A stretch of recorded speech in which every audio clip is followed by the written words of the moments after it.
Minglava, the kind of Linux yet, Susane Crudio, management lower Majamawe. Linux ma, Susa solution, Susa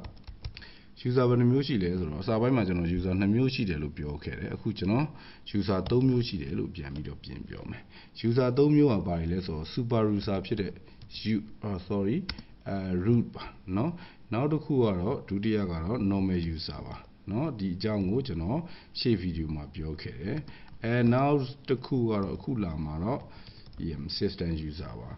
So long the ma root ye, no me, system yes, user don't use so we may. The get a general don't below yare, locking when video don't below yare, user the root net, no me. Assistance or the login when we don't be loyal or use a new mahopau, do a system run it would tare use our get a labor. No good user jungle pure mesoy. Linus ma process time. Fine time, user TLC or she avare, fine directory go, access logo, user like and that tower. Let's use info ID to the command at Tomar. No, Uma, the general who lets user eval, that's ID like UID to GID to crude to Yavibo, no? Get a Piro, general process go teaching so in PS bar, no? Along teaching Eva, user run it, let's user run it, the process to watching, you option term, that's when let's user run it, process to go. Let's use user along run the process to go to your general user go ever root dilu tama payment system user go UID so the index number in tama pare user go teaching lotion user teaching lotion etc PSSWD so the fine him at no cat etc PSSWD လို့ကြည့်မယ်အဲ့မှာအများကြီးပဲဗျအများကြီးဆိုတော့ဒါတွေဒီပါလေလေဒီတစ်လိုင်းတစ်လိုင်းဒီ user တစ်ယောက်ပဲဖြစ်ပါတယ်အဲ့တော့ line ဘယ်နှ line ရှိလဲကျွန်တော်တို့ကြည့်အောင်အဲ့တော့ cat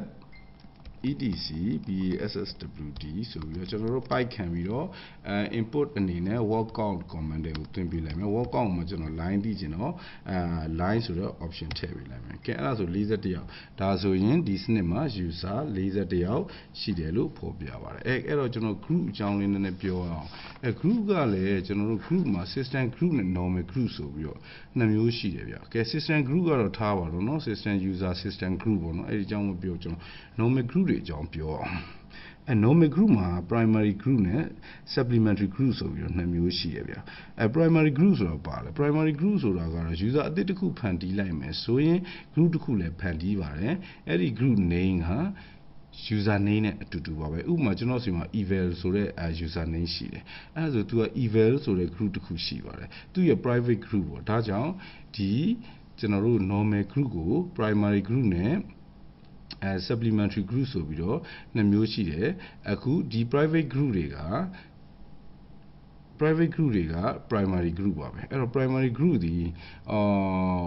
user တစ်ယောက်မှာ primary group တစ်ခုရှိမှာပေါ့နော်ဥပမာ user PSA ဆိုရင် PSA ဆိုတဲ့ group ရှိတယ်အဲ့တော့ primary group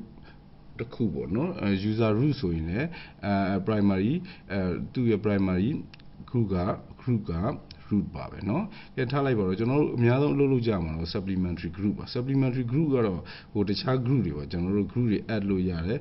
group တွေ delete လုပ်လို့ရတယ် group တွေဖန်တီးလို့ရပါတယ်အဲ့အခါကျတော့ဒီမှာလဲသူကgroup တွေကို etc group ဆိုတဲ့ file မှာတော့ကြည့်နိုင်ပါတယ် etc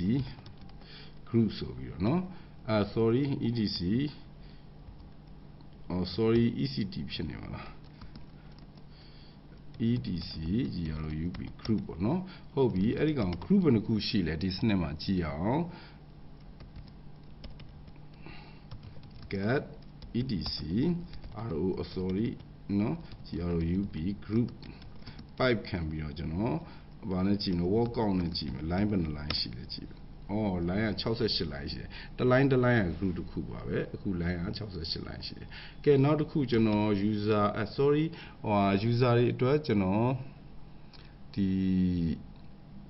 အခုပထမဆုံးကြည့်လိုက်တယ် PSSWD ရဲ့ group ရဲ့ GROUP group ရဲ့ပြီးတဲ့ခါကျတော့ password ဆိုတာရှိတယ် password ကတော့ encrypt လုပ်ပြီးတော့ encrypt လုပ်ပြီးတော့သိမ်းတဲ့ password ပါပဲသူ့ကိုကြတော့ဘယ်မှာတွေ့နိုင်လဲဆိုတော့ get etc share မှာတွေ့နိုင်ပါတယ်เนาะ sorry sudo get c share or su if we got get share ဟုတ်ပြီเนาะဒါပါပဲကဲအဲ့တော့ကျွန်တော်တို့ပြန်ပြီးတော့နည်းနည်းချင်းစီအသေးစိတ်ပြီးတော့ပြန်စမယ်ပြန်စမယ်ဆိုတော့အခုကျွန်တော် etc password ဟောနော်ခုန etc password ရပြီ etc password ဆိုတော့ကျွန်တော် etc password ထဲကနောက်ဆုံး5ကြောင်းလောက်ပဲကြည့်မယ်ဗျအများကြီးပဲဖြစ်နေလို့40 tail เนาะ etc sswd เนาะ etc password ရဲ့ user information တွေရှိတယ်ပြီး sswd file ရဲ့အောက်ဆုံး5ကြောင်းကြည့်မယ်အောက်ဆုံး5ကြောင်းကြည့်ရင်အမှာ vbox ရဲ့ eval ရဲ့ဒါမျိုးပေါ့နော် user 5ယောက်ကိုကျွန်တော်တွေ့ရမှာဖြစ်ပါတယ်user 5လောက်တွေ့ရမယ်ဆိုကျွန်တော်ပထမဆုံးကျွန်တော် user account ဖြစ်တဲ့ eval ကိုကြည့်အောင် eval မှာပထမเนาะတစ်ခုနဲ့တစ်ခုကိုဒီကျွန်တော် column လေးတွေခြားထားတာကိုတွေ့ရမယ်မိတ်ဆွေတို့column လေးတွေခြားထားတယ်ဆိုတော့ eval เนาะဒီမှာ eval column ဒါ eval ဆိုဒီကောင် user name ပဲဒီမှာ h လေးတွေ့လာဒါကတော့ password ပါသူ့ရဲ့ encrypt file ကတော့ share မှာသိမ်းပါတယ်ပြီးရင်ခဏနေကြရင်ကျွန်တော်ပြပါမယ်ပြီးတော့ဒီမှာ1000ဆိုတော့ဒါဒီ UID ဖြစ်ပါတယ် user ID user number ပေါ့နော်ပြီးတော့နောက်မှာနောက်1000ဆိုတော့ဒါgroup ID ပေါ့နော် group number ဖြစ်ပါတယ်system ကID တွေနဲ့ပဲတည်မှာနော်ဒီ group name တွေ user name တွေသူမသိဘူး ID သတ်မှတ်ထားပေးတာပါပြီးတဲ့အခါကျတော့ eval ဆိုတဲ့ဟာကတော့ဒါကတော့ description မှာပဲ comment လို့သဘောမျိုးပဲဖော်ပြလို့ရတယ်တကယ်နာမည်အစစ်တရေလေးပဲထိုးလို့ရတယ်မထည့်လည်းရတယ်ဘာမှမဖြစ်ဘူးနောက်တစ် column တစ်ခုမှာတော့ home eval လို့ဒါကျွန်တော်ရဲ့ home directory ဒီ user eval ရဲ့ home directory ကိုဖော်ပြပါတယ်နော်နောက်တစ်ခုကတော့ bin bash နော် bin bash ကတော့ကျွန်တော်သုံးမဲ့ share ကိုဖော်ပြထားတာဖြစ်ပါတယ်เนาะကျွန်တော်ရဲ့ share ပေါ့เนาะဒီ bash share ကိုအသုံးပြုမယ်လို့ဖော်ပြထားတာဖြစ်ပါတယ်